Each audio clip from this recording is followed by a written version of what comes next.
ఏపీలో జయప్రకాష్ సార్ అయితే బాగుంటుంది. ఎందుకంటే సారు ప్రస్తుతానికి మా ఈ పాలిటిక్స్లో సార్ మా ఐఏఎస్ అధికారి కాబట్టి మాజీ ఐఏఎస్ ఇప్పుడు మాజీ ఐఏఎస్ కాబట్టి సార్ లాంటి వాళ్ళ అధికారంలోకి వస్తే బాగుంటుందని మీరు నా అభిప్రాయం. అంటే ఇప్పుడు జగన్ పరిపాలన ఎలా ఉంది అనుకుంటున్నారు మీరు 4 yearsలో? పరిపాలన ఉంది, దానికి తగ్గట్టు స్కాములు కూడా జరుగుతున్నాయి. అధికారంలో ఉన్నారని అంటే దానికి తగ్గట్టు వాళ్ళ మంత్రులు వాళ్ళ శాఖలు మాత్రమే అభివృద్ధి ఆ ప్రాంతం మాత్రమే అభివృద్ధి జరిగేలా చూస్తున్నారు. కానీ రవాణా సౌకర్యం కానీ ఇవన్నీ జరగాలి కదా, రవాణా, హెల్త్. మెయిన్ యూత్కి అనేది ఉద్యోగాలు అనేవి నోటిఫికేషన్ అనేది జనవరి ఇస్తానని చెప్పేసి అని అప్పుడు చెప్పాడు అన్న. ఒక్క మాట, ఇప్పుడు జనవరిలో ఇస్తారని సరే, ఇంత లాస్ట్ 1 week క్రితమే నోటిఫికేషన్ వచ్చింది గ్రూప్ 2ది. కానీ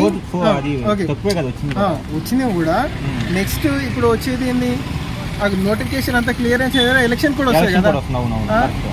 ఎలక్షన్ కూడా వచ్చిన తర్వాత ఇప్పుడు వాళ్ళకి ప్రిపేర్ అయ్యే టైం ఏడు ఉంటుంది, వాళ్ళు ఎట్లా పాస్ గెటింగ్ కాగలుగుతారు అలా. ఎలక్షన్ టైంలో వదిలేసి ఆ ఎలక్షన్ ఇప్పుడు ఏ రాష్ట్ర ప్రభుత్వం అయినా కూడా ఎలక్షన్ కంటే వాళ్ళ రాజకీయ ప్రయోజనం కూడా చూస్తున్నారు. కానీ ప్రభుత్వ రాజకీయ ప్రయోజనం కోసం చూసి ఏ నోటిఫికేషన్ ఏ టైంలో రిలీజ్ అని వాళ్ళు స్ట్రాటజీ పెడుతున్నారు. కానీ వాళ్ళు స్ట్రాటజీ పెడుతున్నారు అనేది యూత్ అనేది వాళ్ళని గమనించలేకపోవడం ఇది బాధాకరం. ఇప్పుడు రాజకీయాలకు వచ్చినాక వాళ్ళ ప్రయోజనం కాదు, ప్రజల ప్రయోజనం కొరకు రాజకీయాలకు వచ్చారు. కానీ ఒక్కసారి అధికారం చేతిలోకి వచ్చినాక తీరే మారిపోతున్నది. స్వప్రయోజనం చూసుకుంటారు కానీ ప్రజా ప్రయోజనం చూసుకుంటలేరు. అవునవును, ఫస్ట్లో జగన్ కూడా అలాగే చెప్పిన తర్వాత వచ్చిన తర్వాత తను చేసేది రూటే అంతా వేరే విధంగా ఉంది. అయితే జగన్ సార్ కూడా చేసింది ఏంటంటే, ఒకటి విద్యాపరంగా మాత్రం అది జగన్ భరోసా, విద్యా భరోసా, అమ్మఒడి చేస్తున్నారు. కానీ అది కొంత మట్టుకే జరుగుతుంది, ఇంకా పూర్తి స్థాయిలో రాలేదు. అట్లా పూర్తి స్థాయిలోకి వస్తే చదువుకోవడం వాళ్ళకు అవగాహన వస్తాయి. ఏ పరిపాలన, ఏ నాయకుడు పరిపాలించే ఏ నాయకుడు వస్తే మనకు బాగుంటుంది అనేది వాళ్ళకి అర్థమవుతుంది. ఇప్పుడు ఎందుకంటే చదువు, విద్య, వైద్యం ఈ 3 ఉన్నాయంటే యూత్కి వాళ్ళకి సెల్ఫ్ ఎంప్లాయ్మెంట్ వాళ్ళు చేసుకోగలరు. అవకాశాలు కల్పించండి. తర్వాత ఎంటర్‌ప్రెన్యూర్‌షిప్ చేసుకోవడానికి వాళ్ళు వ్యక్తిగతంగా ఇప్పుడు అన్ని ప్రభుత్వమే యువతను పోషించాలంటే కుదరదు. కానీ యువతలో ఉన్న టాలెంట్లను గుర్తించే విధంగా కొన్ని ఏదైనా ప్రోగ్రామ్ చేయడం ద్వారా వాళ్ళని ఎంకరేజ్ చేసినట్టు ఉంటారు. చేస్తున్నాడుగా గంజాయిలో వాటిలో ఇట్లా చేస్తున్నాడు జగన్మోహన్. గంజాయిలో క్యాపిటల్ నెంబర్ 1గా ఉంది మంది. నిరుద్యోగంలో కూడా మొన్న 24% పడిపోయింది.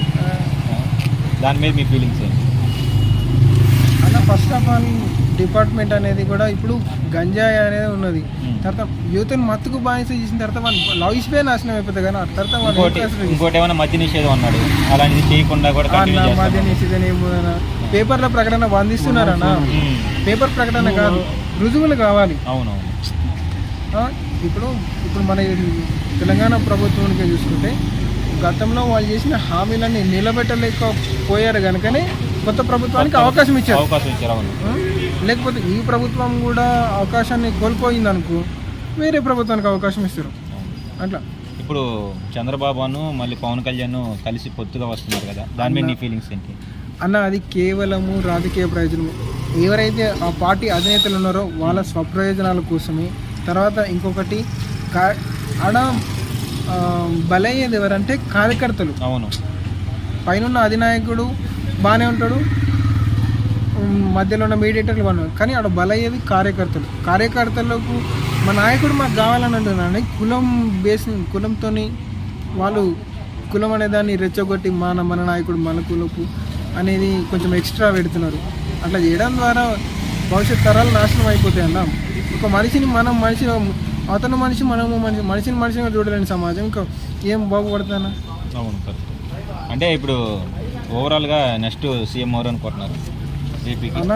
నెక్స్ట్ సీఎం అయితే ఏ ప్రభుత్వం వచ్చినా కూడా అది రైతులకి న్యాయం చేయాలన్న. కష్టపడ్డ రైతుకి 6 నెలలు కష్టపడి చేస్తే తీరా ఆ పంటను అమ్మడానికి ధర నిర్ణయించే వ్యక్తి రైతే అయితే బాగుంటుంది అన్న. ఎందుకంటే దాని విలువ అనేది రైతుకు తెలుస్తుంది, మధ్యవర్తులకు ఏం తెలుస్తుంది అన్న. అట్లా పండించిన పంటకి రైతే ఆ ధర నిర్ణయించే అవకాశం ఉంటే ఏ ప్రభుత్వం ఇస్తుందో ఆ పంటకి సరైన ధర కల్పించాలి, రైతులను ఆదుకోవాలి. తర్వాత యువతను కూడా ఇది బిజినెస్ చేయడానికి ఎంకరేజ్మెంట్ చేయాలి. తర్వాత కొత్తగా ఐటీ కంపెనీస్ కానీ డెవలప్మెంట్ చేస్తే బాగుంటుంది. ఓవరాల్గా నెక్స్ట్ సీఎం ఎవరైతే రైతులకి మంచి చేసే వాళ్ళైతే జయప్రకాష్ సార్. Okay okay.